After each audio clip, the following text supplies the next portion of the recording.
AICC ಅಧ್ಯಕ್ಷ ಖರ್ಗೆ ಅಂಗಳದಲ್ಲಿ cabinet ವಿಸ್ತರಣೆ ಚೆಂಡು ಬಿದ್ದಿದೆ. ಬೆಂಗಳೂರಲ್ಲಿ ಮಲ್ಲಿಕಾರ್ಜುನ ಖರ್ಗೆ ಭೇಟಿ ಮಾಡಿದ್ದಾರೆ ಸಿಎಂ ಡಿಕೆಶಿ.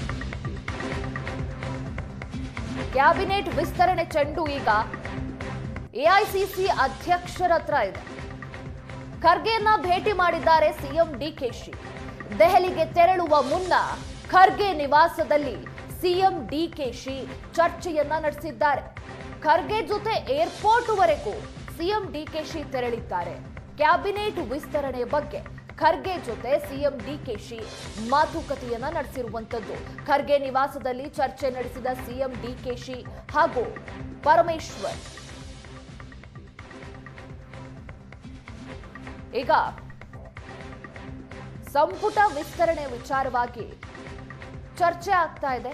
ಸದ್ಯಕ್ಕೆ ಸಂಪುಟ ವಿಸ್ತರಣೆ ಇಲ್ಲ ಅನ್ನೋದಾಗಿತ್ತು. ಆದ್ರೆ ಈಗ ಎಐಸಿಸಿ ಅಧ್ಯಕ್ಷ ಮಲ್ಲಿಕಾರ್ಜುನ ಖರ್ಗೆ ಅವರ ಬಳಿ ಸಂಪುಟ ವಿಸ್ತರಣೆಯ ಚೆಂಡು ಬಿದ್ದಿದೆ. ಡಿಕೆಶಿ ಖರ್ಗೆ ಅವರೊಟ್ಟಿಗೆ ಚರ್ಚೆಯನ್ನ ನಡೆಸಿದ್ದಾರೆ ಸಂಪುಟ ವಿಸ್ತರಣೆ ವಿಚಾರವಾಗಿ. ಅವರು ಏರ್ಪೋರ್ಟ್ಗೆ ತೆರಳುತ್ತಿದ್ದಾಗಲೂ ಕೂಡ ಅವರೊಟ್ಟಿಗೆ ತೆರಳಿ ಹೋಗೋ ದಾರಿಯಲ್ಲೂ ಕೂಡ ಇದೇ ವಿಚಾರವಾಗಿ ಚರ್ಚೆಯನ್ನ ನಡೆಸಿದ್ದಾರೆ. ದೆಹಲಿಗೆ ತೆರಳೋ ಮುನ್ನ ಖರ್ಗೆ ನಿವಾಸದಲ್ಲಿ ಸಚಿವ ಸಂಪುಟ ವಿಸ್ತರಣೆ ಬಗ್ಗೆ ಸಿಎಂ ಡಿಕೆಶಿ ಚರ್ಚೆಯನ್ನ ನಡೆಸಿರುವಂತದ್ದು.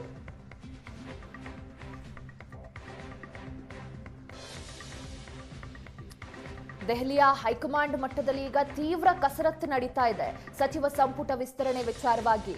ಹಾಗೆ ಸಾಕಷ್ಟು ಆಕಾಂಕ್ಷಿಗಳಿದ್ದಾರೆ. ಈ ಬಾರಿಯ ಸಂಪುಟದಲ್ಲಿ ಸಚಿವ ಸ್ಥಾನ ಬೇಕು ಅನ್ನೋದಾಗಿ ಲಾಬಿಯನ್ನ ಕೂಡ ನಡೆಸ್ತಾ ಇದ್ದಾರೆ ಶಾಸಕರು ಒಂದು ಕಡೆ.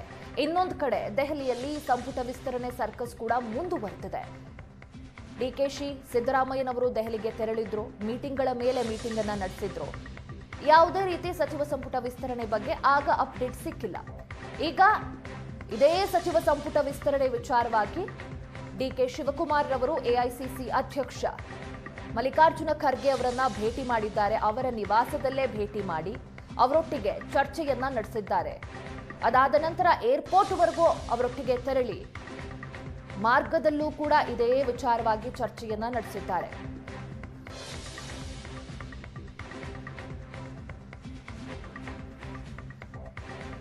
ಯಾರಾಗಬಹುದು, ಯಾರು ಸೇರಬಹುದು,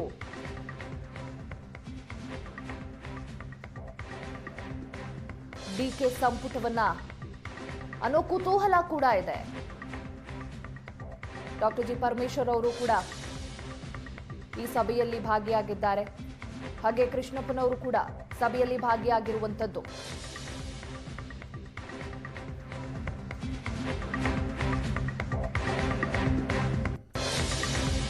ಸಂಪುಟ ವಿಸ್ತರಣೆ ಕಸರತ್ತು ಕಾಂಗ್ರೆಸ್ನಲ್ಲಿ ಕೊನೆ ಕ್ಷಣದ ಟ್ವಿಸ್ಟ್. ಪಟ್ಟಿ ಪರಿಷ್ಕರಿಸಲು ಹೈಕಮಾಂಡ್ನಿಂದ ಬಂದಿದ್ಯಂತೆ ಸೂಚನೆ. ಸೋಮವಾರದೊಳಗೆ ಪರಿಷ್ಕೃತ ಪಟ್ಟಿಯ ಸಲ್ಲಿಸುವಂತೆ ಹೈಕಮಾಂಡ್ ಸೂಚನೆಯನ್ನ ನೀಡಿದ್ಯಂತೆ. ಹೈ ವೋಲ್ಟೇಜ್ ಮೀಟಿಂಗ್ ಬಳಿಕ ಕೆಲ ಬದಲಾವಣೆಗೂ ಕೂಡ ಸೂಚನೆ ಸಿಕ್ಕಿದ್ಯಂತೆ. ಸೋಮವಾರದ ವೇಳೆಗೆ ಪರಿಷ್ಕೃತ ಪಟ್ಟಿ ಹೈಕಮಾಂಡ್ಗೆ ಸಲ್ಲಿಕೆಯಾಗುವ ಸಾಧ್ಯತೆಗಳು ಸಾಕಷ್ಟಿದೆ. ಪರಿಷ್ಕೃತ ಪಟ್ಟಿ ಸಲ್ಲಿಕೆ ಆದ ನಂತರ ವರಿಷ್ಠರ ಸಮಾಲೋಚನೆ ನಡೆಯುತ್ತೆ. ಯಾರಿಗೆ ಸಚಿವ ಸ್ಥಾನ ಕೊಡಬೇಕು, ಯಾರಿಗೆ ಕೊಡಬಾರದು, ಈ ವಿಚಾರವಾಗಿ ಸಭೆಗಳಾಗತ್ತೆ, ಸಮಾಲೋಚನೆಯಾಗತ್ತೆ. ಮತ್ತೆ ಅಗತ್ಯವಿದ್ರೆ ಮಾತ್ರ ರಾಜ್ಯ ನಾಯಕರಿಗೆ ದೆಹಲಿಗೆ ಬುಲಾವ್ ಮಾಡೋ ಸಾಧ್ಯತೆಗಳಿದೆ. ಹೈಕಮಾಂಡ್ ಹೇಳಿದಂತೆ ಪಟ್ಟಿ ಇದ್ರೆ ದೂರವಾಣಿ ಮೂಲಕ ಒಪ್ಪಿಗೆಯನ್ನ ನೀಡ್ತಾರಂತೆ. ಹೈಕಮಾಂಡ್ ಸೂಚನೆಯಂತೆ ಏನಾದ್ರೂ ಪಟ್ಟಿ ರೆಡಿ ಆದ್ರೆ ದೂರವಾಣಿ ಮುಖಾಂತರವೇ ಒಪ್ಪಿಗೆ ಸಿಗತ್ತೆ. ಇಲ್ಲ ಅಂದ್ರೆ ಮತ್ತೆ ರಾಜ್ಯ ನಾಯಕರುಗಳನ್ನ ದೆಹಲಿಗೆ ಕರೆಸಿಕೊಳ್ಳುವ ಸಾಧ್ಯತೆಗಳಿದೆ. ದೂರವಾಣಿ ಮೂಲಕವೇ ಸಮಾಲೋಚನೆ ನಡೆಸಿ ಅಂತಿಮ ನಿರ್ಧಾರವನ್ನ ಕೈಗೊಳ್ಳೋ ಸಾಧ್ಯತೆಗಳು ಕೂಡ ಹೆಚ್ಚಾಗಿದೆಯಂತೆ. ಎಐಸಿಸಿ ಅಧ್ಯಕ್ಷ ಖರ್ಗೆ ದೆಹಲಿಗೆ ತೆರಳಿದ ಬಳಿಕ ಅಂತಿಮ ಮುದ್ರೆ ಸಿಗುತ್ತೆ. ರಾಹುಲ್ ಖರ್ಗೆ ಚರ್ಚೆ ಬಳಿಕ ಕ್ಯಾಬಿನೆಟ್ ಪಟ್ಟಿಗೆ ಗ್ರೀನ್ ಸಿಗ್ನಲ್ ಸಿಗುವ ಸಾಧ್ಯತೆ ಇದೆ. ಅದೇ ವಿಚಾರವಾಗಿ ಪ್ರಾಬಬ್ಲಿ ಇಲ್ಲಿ CM DK Shivakumar, DCM doctor G Parameshwar ಎಲ್ಲರೂ ಕೂಡ ಚರ್ಚೆಯನ್ನ ನಡೆಸಿರುವಂತದ್ದು. ಸೋಮವಾರದ ನಂತರದಲ್ಲಿ ಯಾವುದೇ ದಿನ ಬೇಕಾದರೂ ಸಂಪುಟ ವಿಸ್ತರಣೆ ಆಗಬಹುದು. ಸಂಪುಟ ವಿಸ್ತರಣೆಯ ಗ್ಯಾರಂಟಿ ನೀಡ್ತಾ ಇದ್ದಾರೆ.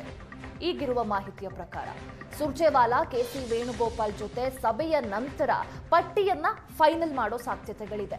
ರಾಹುಲ್ ಗಾಂಧಿ ಸೂಚನೆ ಆಧರಿಸಿ ಲಿಸ್ಟ್ ಅನ್ನ ನಾಯಕರು ರೆಡಿ ಮಾಡಿದ್ದಾರಂತೆ.